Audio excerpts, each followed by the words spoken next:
Michael, it's my way or the highway. When you live in my house, you live by my rules.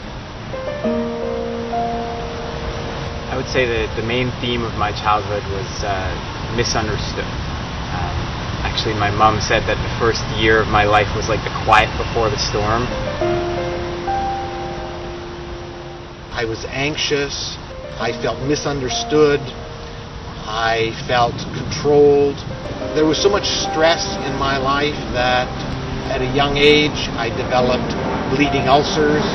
I remember crying to myself in my bedroom countless times. Like, nobody understands me, nobody gets it, nobody can see it the way that I'm seeing it. And there was a lot of sadness and depression.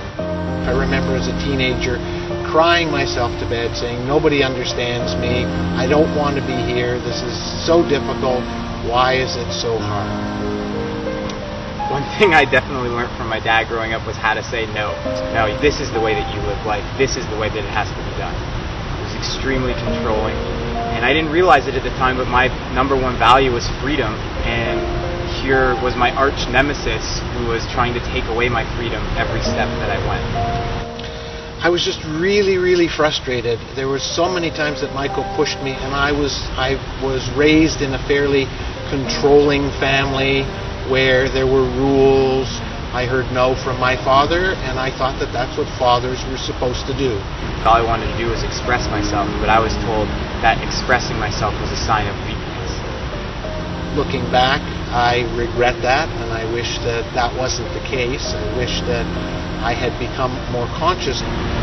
So it was just extremely challenging growing up with that type of father. But I love you now. One of the most unique things about this book is that it's told from two perspectives.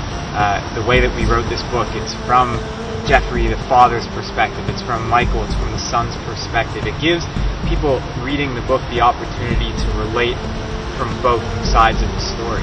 What we feel that we've accomplished with this book is to be able to bridge that gap between parents and kids and adults and youth.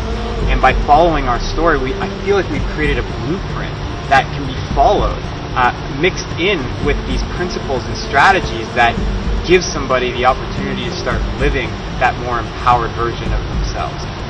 Empowerment was a really important word because we truly believe in both our lives that we were disempowered, that we had our power taken away from us by our parents.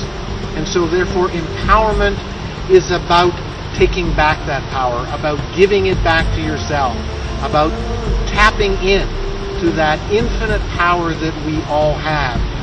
I think the most important part of this book is that capital Y-O-U, because we wrote this book not just to empower the next generation. We wrote this book as a testament that if we are going to come together as a society, if adults and young people are going to come together and empower the next generation, we all need to live the empowered version of ourselves first. Connect to that power so that you can be you, and when you are you, then the world will change because the next generation, the youth of tomorrow, as Michael has proven, will be able to do amazing things. Michael.